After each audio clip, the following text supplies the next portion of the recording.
Hello, welcome to another episode of History Hack. We are very, very excited today. Alex, who have we got? This is brilliant. So Ann Lund is with us. She's an associate professor in Renaissance English literature at the University of Leicester. So she's a historian and a published author. Her most recent book is Melancholy, Medicine and Religion in Early Modern England. So essentially, I guess what we're going to talk about today is Renaissance mental health to a certain extent. Is that right? It is, absolutely. Hello, Alex. Hello, Alina. Hey. Lovely to see you. So how did you get into this subject? Goodness me. Well, a long time ago when I was doing my doctorate, it was on Robert Burton's The Anatomy of Melancholy, a book that I'd become a little bit obsessed about when I was doing my master's. It's an absolutely whopping book. It's a real doorstop of a read. And I never come up against a book that was so indefinable in lots of ways. It's a literary text, and I'm principally a literary scholar, but it's about medicine, obviously. It's historical, it's got religious things, it's got a lot of jokes in it and philosophy, so it's a real mix. And I got interested in the idea about how mental health was regarded and treated in a time when there weren't psychologists, psychiatrists, people who had a specialism in that particular kind of thing. So they approached it very much through thinking about body, mind and soul. Could you define melancholy for us?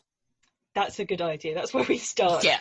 Well, melancholy literally, means black bile, and it's from the Greek. And it's from the concept of the four humours. So we think back to Galen and before that to Hippocrates.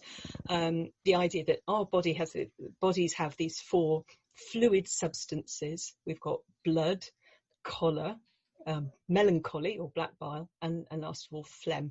And in healthy people, they're in this ideal balance that keeps us alive and makes us kind of moderate and healthy. But if one of them gets out of whack, you get more of one humour than the other, then that can affect your physical health, but also your mental health.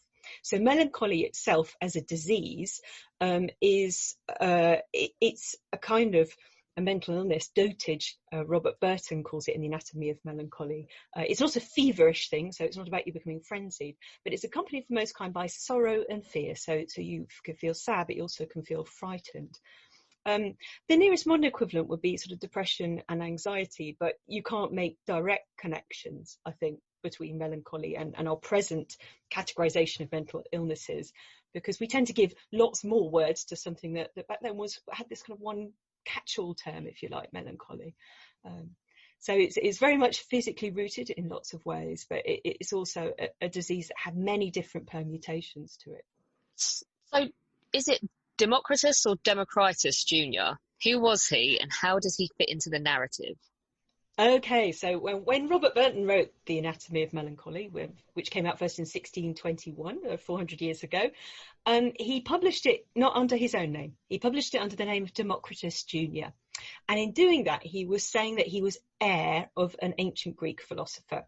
Democritus was the laughing philosopher, who was kind of the pair of Heraclitus, the weeping philosopher. And the idea behind that was that he said Democritus looked at the world and all its madness and its follies, and his response is to laugh at it.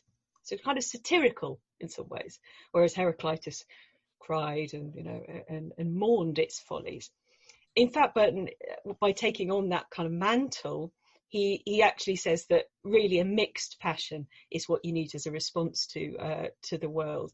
So what you're seeing here is, on the one hand, we're talking about a mental disease that affects individuals. But he's also making a claim that melancholy is something that affects the whole world. So that Democritus role is one that he takes on. He gets it from Erasmus, the great 16th century humanist, scholar, philosopher, author, playful individual. Because in Erasmus's praise of folly, the character of Folly herself says that we need 1,000 Democrituses to kind of mock and laugh at the world's folly, because there is so much of it. And even then, we'd always need one more. So when Burton wrote The Anatomy of Melancholy, he said, I'm one of these. I'm Democritus Jr. But there's also another more particular thing about mental illness with Democritus, and Burton tells us a story about that. He says that when you take this from the kind of Hippocratic letters, that the people of Abdera were concerned about their sort of local friendly philosopher, Democritus, had himself gone mad. So they sent Hippocrates along to go and see him and have a chat with him. And Hippocrates finds Democritus sitting in a garden cutting up dead animals. And like you do. Like you do, yes, it's a bit of leisure. And he says, what are you doing? And Democritus says, I'm looking for the source of the world's madness, of what's wrong with everybody. Because look at the world, everyone's obsessed with getting what their neighbours have. Everyone's envious, everyone's complaining about things.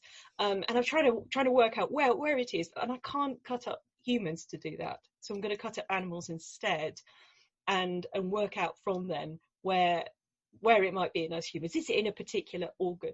So Burton has him then, retells that story and says, I'm like Democritus, looking for the world's madness and also trying to understand melancholy. Hippocrates, afterwards, he goes back to the people of Abdera and says, your philosopher Democritus is not mad at all. He's the wise one. You've mentioned this already, some of the causes, of melancholy, but can you go into a little bit more detail about them for us? Absolutely, yeah. Well, sorrow and fear are the big ones for melancholy. They're the major sources and kind of accompaniments, if you like. The other really important thing about them is Burton defines melancholy as sorrow and fear without a cause. So it's not necessarily linked to something proportionate that makes you melancholy. It could be something really quite small, a little trigger. There's an extraordinary story in one of the medical textbooks of a preacher in the Netherlands, and he's walking through the fields and he suddenly gets overcome with an attack of diarrhea.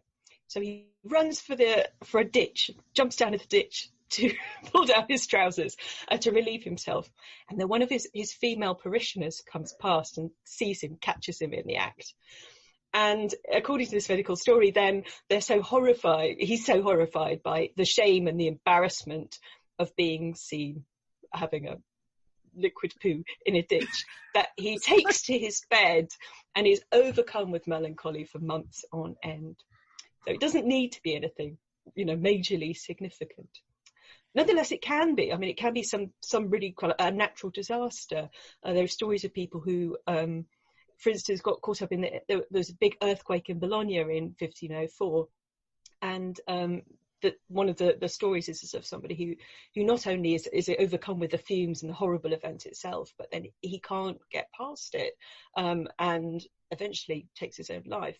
So melancholy is really interesting because they see it in this one name for something that can be all kinds of different permutations and all kinds of causes. Ultimately, I mean, it can even come from your parents, just from the way you're born and your humoral makeup, or it could be the fact that you're very old that you've become all melancholy. More or less, as many as there are different people in the world, there are different causes and varieties in melancholy. What's interesting about that then is they already understand that it's the things that happen to you that affect how you are, they wouldn't have referred to it obviously as how your mental health is, but they're acknowledging that things happen to people and it affects them. Yeah, absolutely. And that things that are way beyond your control. Yeah. I mean, yeah.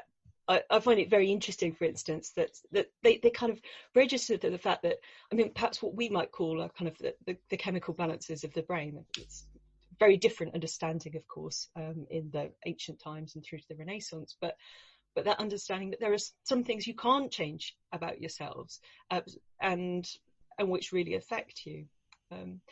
But I should say on the other side that Burton says, well, actually you can moderate your behaviour. So there is this emphasis, I think, in Renaissance texts, and also you do have some responsibility for yourself, and which might be able to kind of do a bit of rebalancing, but it's not going to sort of sort everything out sometimes.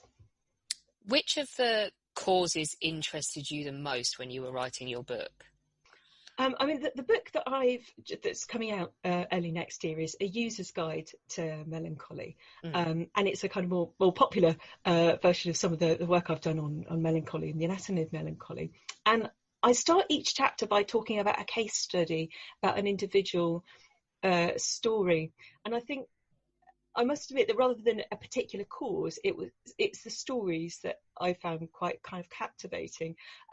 There's one extraordinary story of there was a Swiss gentlewoman in Basel who she's out in the streets of the town and sees a pig being butchered, and as the butcher cuts open the pig and the entrails of the pig pour out, she looks, disgusted at it. And this doctor who's standing next to her, who has clearly has had a tact bypass, says, "See that pig? You're like that pig inside, lady." And she promptly vomits all over the place and goes home, and then takes to her bed. And again, she's for months upon end, she is trapped in melancholy. And the Swiss physician Felix Platter, who wrote lots of case studies, kind of really struggled to treat this woman. And I think it's sometimes there's stories like that where the cause is something that you could kind of get it. You could understand why that would be a really horrible moment, but then that in a few cases becomes something that's really long term. It becomes a really chronic condition, and where a kind of moment of basically it's social cruelty, isn't it? The unpleasantness and sort of misogyny really as well in that story that then affect her disproportionately. They're very relatable, aren't they? Yeah, absolutely. I think that those stories about being around and about in the world, the life of towns perhaps, where your neighbours are kind of watching you and you have your social position to consider, or the way people are talking about you. Melancholy is often about that. It's about that sense of what other people think of you and then what you think they're thinking. Is behind a lot of those stories, and people that become really, really trapped by that and become seriously ill. So we've talked about the causes. What symptoms could a person have? A wide range of things. Sometimes it can often be that melancholy exhibits itself not in everything that you do and say and are, but in just in very particular things. So nobody would necessarily notice that you were melancholic, except if they saw this one particular aspect of you. So there's an interesting idea actually of the sort of invisible illness and invisible disability that we'll talk about today. It could be that you are seeking out solitude, or that you don't want to go out so much, don't want to socialise. That's often actually cause and symptom, that it becomes rather a self-propagating thing. It could be that you have a particular phobia, something that really alarms and scares you. You could, one of the varieties of melancholy is to do with delusion as well, so that you become convinced of something, where in every other respect you might seem quite, normal in quotation marks, but you have this one sort of idée fixe.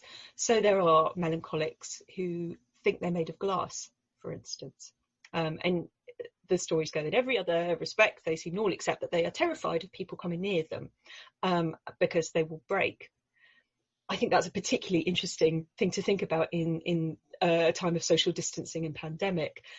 People who are scared of physical contact, or of others coming too close to them, or they're scared of their body's fragility.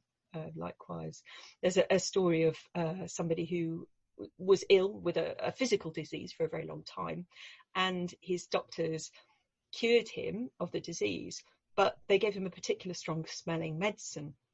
And after that, he became really phobic of this smell, this particular smell of this medicine. But also, once he was well cured of the physical illness, he thought he could smell it everywhere, and so kept away from everyone too. So those kind of stories are intriguing ones. Also, people who thought that they were a shellfish or a cockerel, or that they were made of butter, or that they were made a pot, that they had to hold the whole world up like Atlas, literally weighed down by the cares of the world. All kinds of weird and wonderful stories that are behind melancholy. I love how traumatic must it have been if you genuinely thought you were made of butter? Yes, Absolutely, especially as the man who thought he was made of butter, he was a baker in the Italian city of Ferrara, and so he was convinced he was made of butter, and that every time he got too near the fires, where he's baking his bread, that he would melt, or if he went out in the sunshine. So it's a phobia that's and a delusion that's connected to his whole occupation and his means of making money. So how do Renaissance people cure this? So they obviously don't have fluoxetine or citalopram. So how did they approach this problem? I think one of the things that's really interesting about melancholy is they see the whole person in lots of ways. And I don't want to kind of over-modernize past ways of treatment, because there's some stuff that we find really objectionable, but they thought about treating the body and the mind together, and actually that kind of considering all the aspects of your life. So one aspect would be diet, for instance. Are you eating the right things? There are lots of foods, for instance, that were seen to increase melancholy, like heavy meats, for instance. Hair was a particularly bad thing to eat if you're a melancholic, and likewise kind of things that would be rough on the digestion. So that would be one thing to treat, and to get you kind of moderate. Don't drink dark beer, drink white wine, for instance, would be one thing. It might be, I mean, that there wasn't a kind of counselling thing, but they saw the benefit of spiritual treatment and of kind of talking over things that troubled you, talking to a friend as well. So a sense that the melancholic might be helped not just by a physician, but by all the people around them, your family members, your friends, might help you gently towards a cure. There was certainly there were medicines as well, things that were prescribed. Hellebore, which is the flowering plant, was recognised since ancient Greece as something that within moderation was good for treating the mind. And some other herbs as well, borage, bugloss, things like that. Physicians differ about them, and some treatments get very complex and they become kind of rather arguments and debates about whether they were actually good for you or not. But they had that kind of, I suppose, a slightly global view of how you might be treated, that would take in patterns of behaviour, opening your window, did you live in somewhere that was really cold and damp and marshy? Well, perhaps you needed to move if that was the case. That only works if you're wealthy, of course, and can afford it. But what's the strangest cure you've come across?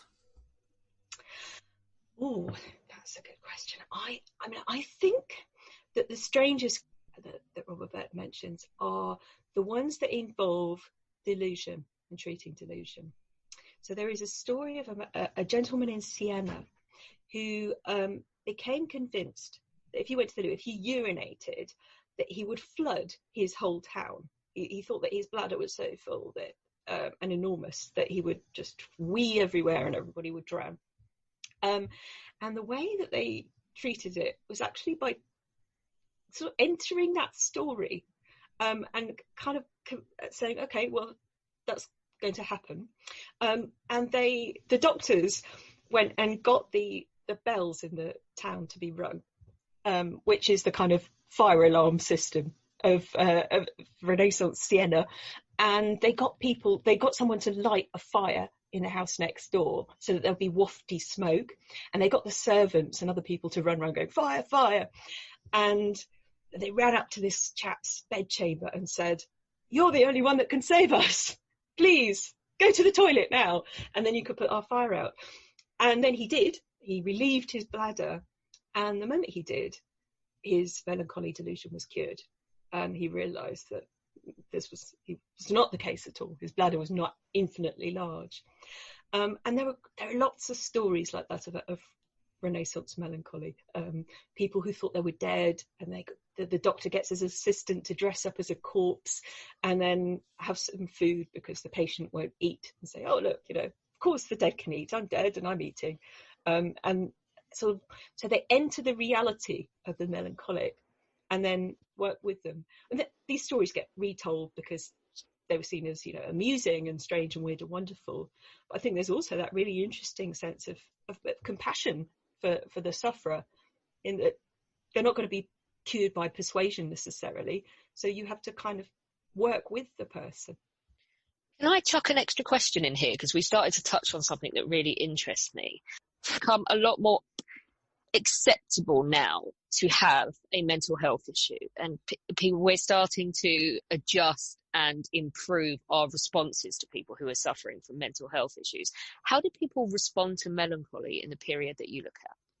It's a really interesting question. I mean, in some ways, melancholy had some fashion to it. The Anatomy of Melancholy was published in 6 editions, and it really made Burton. It's the only thing he worked on, more or less. And so I think that book succeeded and became perennially popular because of this interest in mental health and the way that the mind can work on the body. But you often get in doctors' records notes about melancholy in one version or another.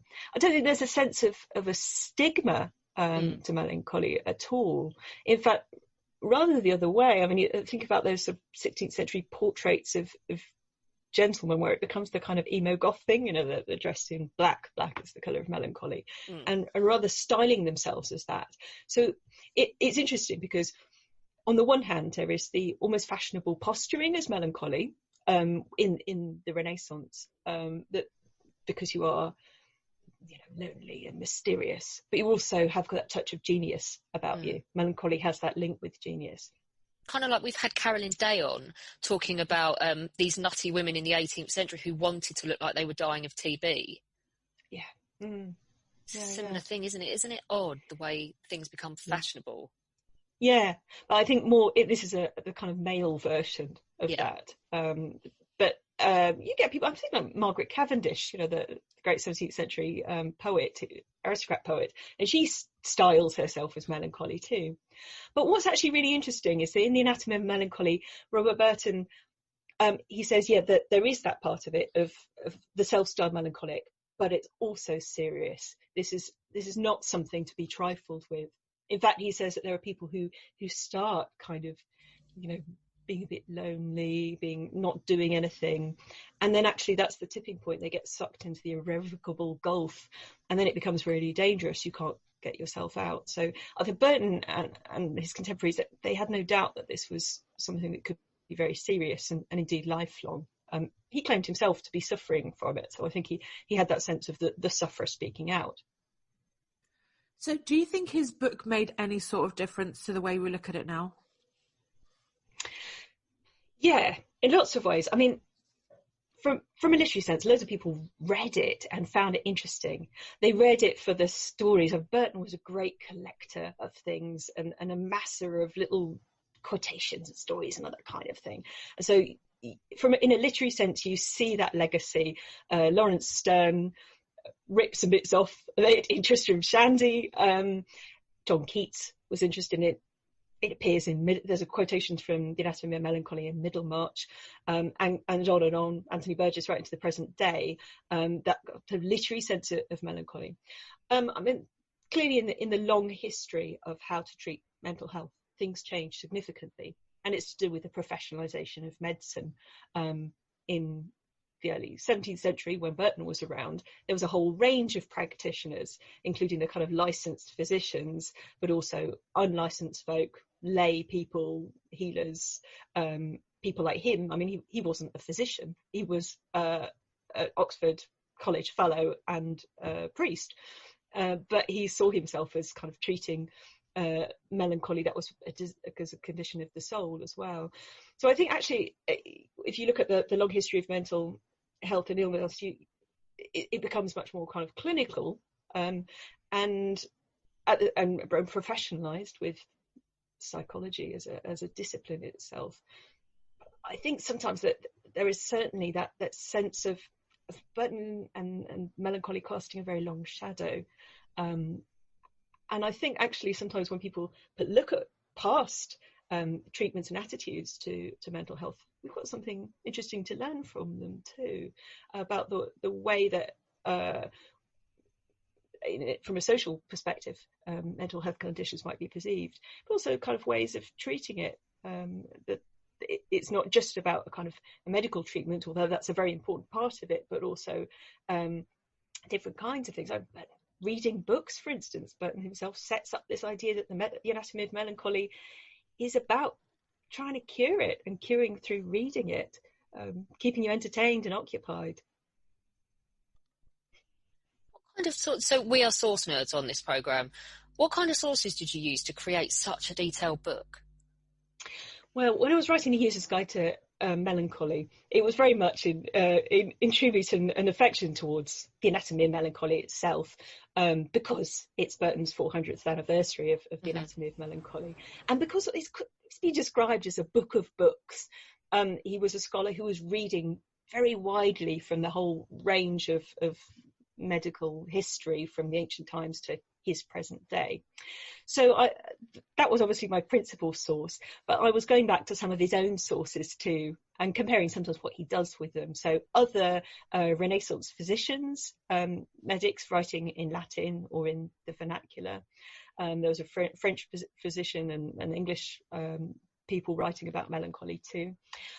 He's also uses literary sources and philosophy. He uses people like Petrarch, for instance, and some of the stories that come from there. And medical case books, I think, formed a large part of it. There are the medical textbooks that are about disease at a general level, causes, symptoms, cures. But there were collections of case histories, simply in that kind of Hippocratic medicine, which was about, I treated so and so, and this is what happened, this is what their symptoms were, and this is how I treated them. And then physicians would collect them together, so that you could learn something about disease through all of the individual instances. So I did a kind of mix of that, really following in Burton's footsteps. Tell everybody, is the book out now? Yeah, User's Guide to Melancholy comes out in February 2021 through Cambridge University Press. It was an absolute joy to write, I must admit. I loved coming back to Burton, having done my doctorate on him quite a while ago, but also digging into those stories. I think the human stories about individuals and past sufferings, and I think that's a really interesting thing to kind of connect with and uncover.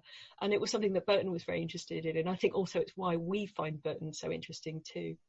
Who'd have thought that we could perhaps learn something from how people in the Renaissance responded to mental health as well? Absolutely, yeah.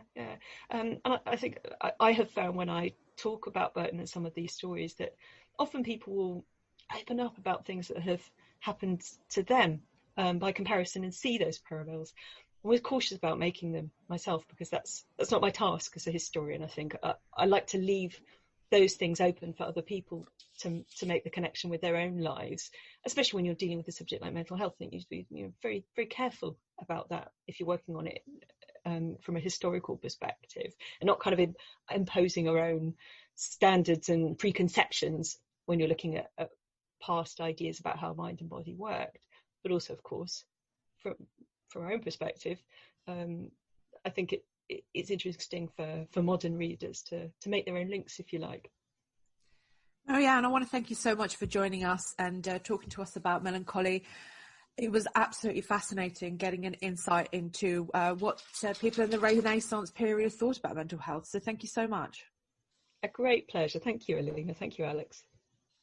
Join us tomorrow morning for Pole Position, Alina's monthly jaunt into Polish history. This time looks at the Piast dynasty with Darius von Gutner, so don't miss that one. And then in the afternoon, Beth Moore will be banging her drum for the Midlands. She'll be talking all about the early engagements of the 46th Division in World War I. Don't forget that we do exist on Patreon as History Hack and on Patreon as well, which is Podbean's own version. Alina and I have had massive fun doing this in 2020, but life's going to change quite a lot next year, and we're going to actually have to go and earn a living, etc.